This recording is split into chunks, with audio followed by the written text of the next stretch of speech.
el personaje que nos convoca es Kant, ¿ya? Y su filosofía que se denomina trascendentalismo.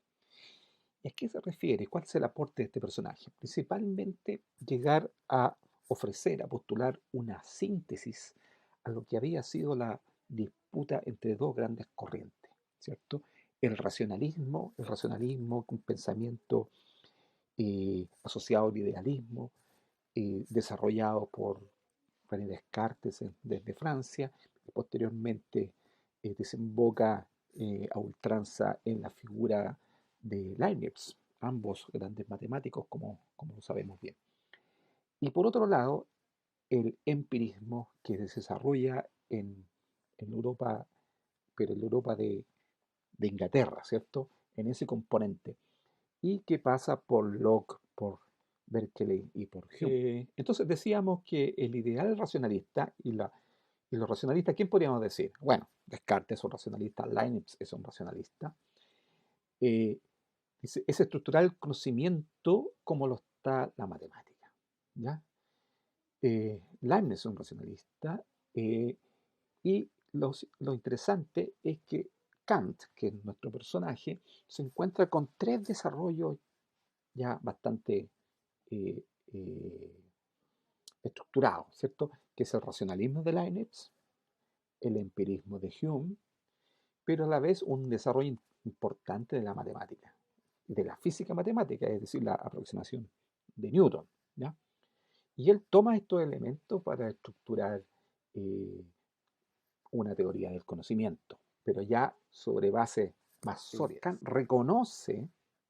reconoce en el pensamiento de Leibniz residuos del realismo aristotélico, por ejemplo, las monadas, y él más bien piensa que los objetos son un ser para ser conocido, ¿ya?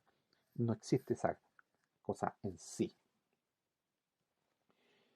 Kant, buen escritor, una personalidad potente, crítica de la razón pura, crítica de la razón práctica, crítica del juicio, prolegómenos a toda metafísica futura, la religión dentro de los límites de la razón.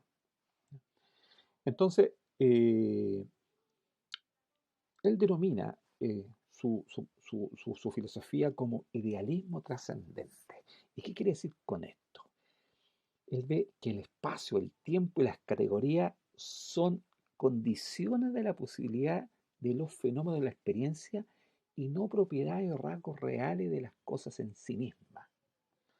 ¿A qué va esto? ¿A qué va esto? Mire, es importante distinguir dos conceptos. Uno, el de fenómeno y el no húmeno. Dice, las categorías, es decir, lo que puedo decir de algo, no se aplican fuera de la experiencia. Y la experiencia está en un espacio y en un tiempo. La idea de algo que apareció implica la idea de algo en sí. Es decir, cuando yo conozco un objeto, cuando yo me enfrento al conocimiento de un objeto, inmediatamente viene a mí la idea del objeto, ¿cierto? Como algo dado, ¿ya? Y si ustedes se fijan en la figura que está ahí, hay un hombre asomándose, como saliéndose del espacio-tiempo, y dice, lo que no es, nos es externo, lo es también al espacio y al tiempo. No es posible conocer algo en sí mismo, afirma eso, ¿ya? Entonces, el objeto que aparece y es conocido se denomina fenómeno. Estas serían como las impresiones, ¿cierto? De Hume. Se nos presentan las cosas como fenómenos. El objeto que yo pienso que está, ¿ah? Al margen de la sensibilidad, es decir, no como fenómeno, o la cosa en sí, es lo que él denomina noúmeno. Entonces, en ese sentido, distingue dos cosas. Hace una lectura negativa, es decir, un objeto no puede ser reconocido mediante la intuición sensible. En un sentido positivo, un objeto puede ser conocido por medio de la intuición intelectual. Pero analicemos. Dice, como carecemos de la intuición intelectual, porque estaría fuera del espacio-tiempo, y solo tenemos intuición sensible, el conocimiento se haya limitado a los fenómenos, ¿ya? No al objeto. Así, en neúmeno queda como algo negativo. Pasaría a ser como el límite de la experiencia. No hay conocimiento de las cosas en sí de los noúmenos. No en la razón teórica, sino quizás en la práctica. Conclusión, un objeto no puede ser reconocido mediante la intuición sensible, sino lo que tenemos son solo fenómenos. Bueno, ¿cómo parte la teoría del conocimiento? Kant, hablando de los juicios, y considera dos tipos de juicios, ¿ya? Reconoce los juicios analíticos y los juicios sintéticos. Y los juicios analíticos y sintéticos sería como una categorización o reconocido bajo un criterio de extensión, ¿ya?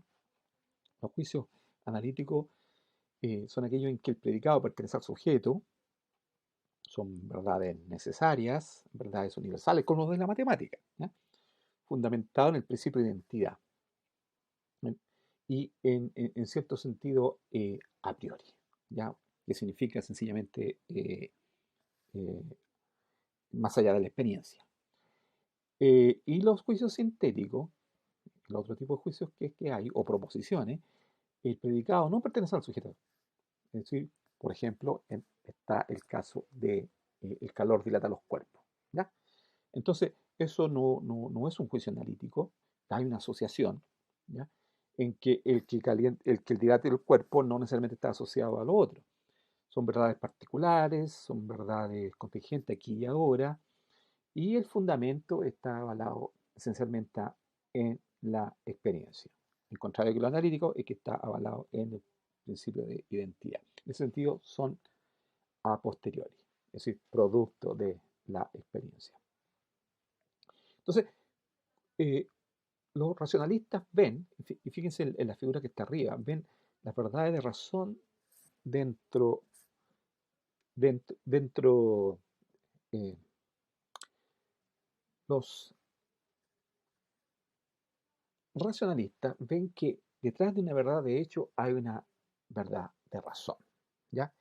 Y en realidad, por otro lado, los empiristas ven que las verdades de razón no son tales y son más bien verdades de hecho, ¿ya? Entonces, las verdades de razón de Leibniz están asociadas con los juicios analíticos, las verdades de hecho están asociadas a los juicios sintéticos. Entonces, eh, ¿cómo son los juicios en la ciencia? ¿Ya? ¿Cómo son los juicios en la ciencia? ¿Podrían ser juicios analíticos? Kant responde, no, pues el juicio analítico es pura tautología, el predicado ya estaba en el sujeto, no agrega, no agrega un saber nuevo, ya está, ¿ya? Lo que sí es que desentrañan, ¿cierto? Es decir, aquello que está y que no sé, lo puedo saber que está, ¿ya? A través de lo analítico, ¿ya? Por ejemplo, en la matemática, ¿cierto? En la matemática uno, eh, tras las hipótesis de un teorema, está todo dado ya, pero uno desentraña consecuencias y esos son los teoremas. Pero uno requiere este carácter, para un juicio de la ciencia uno requiere este carácter de juicio analítico, ¿ya? Pero no el carácter en términos de que sea una simple tautología. Tiene que haber una asociación. Y eso es lo que se requiere del juicio sintético. El juicio sintético no puede ser solamente un juicio de la ciencia, no puede ser un juicio sintético. ¿Por qué? Porque es contingente, porque es aquí y ahora, y uno quiere una verdad más duradera, ¿cierto? Más trascendente, ¿ya? Pero requiere este carácter que pase por la experiencia. Entonces, ¿cómo es que lo que hace Kant? Sencillamente junta y toma esta idea de ser producto de la experiencia de los juicios sintéticos, pero este carácter universal, este carácter de, de verdad más, con un horizonte más, más de eternidad, propio de los juicios analíticos, y crea el concepto de juicio sintético a priori. Y ese es un gran aporte que tratar de entender. Ahí hay un par de ejemplos. Dice, un segmento de recta es la distancia más corta entre dos objetos. ¿Por qué sería ese un juicio sintético a priori? ¿Ya? La idea de recta está puesta acá como un concepto a priori. ¿Ya? Bueno, podemos discutir si están así. ¿Ya? Pero hay un conocimiento nuevo, el que sea la distancia más corta entre los objetos, entre dos objetos. ¿Ya? O, por ejemplo, a toda acción corresponde una reacción, eso dentro de la mecánica racional, ¿cierto? Eh, es decir, son verdades en el sentido de que son juicios que aspiran a ser conocimiento, eh, generales, ¿cierto? Es decir, que uno ve desarrollada en la experiencia, ¿ya? O constatada en la experiencia, y que tienen un punto de partida a priori, ¿ya?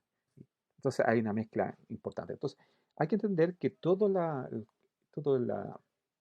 el aporte de Kant va en dos tipos de problemas. ¿Cómo es que son posibles estos juicios sintéticos a priori? ¿Ya? Y su obra lo desarrolla. Y en términos metafísicos, ¿cómo determinan una metafísica? ¿Ya? Es decir, ¿cómo pasan a ser condicionantes? ¿Ya? Estas cosas. Bueno, Kant no es un pensador fácil de entender. Eh, bueno, y esta es una primera aproximación.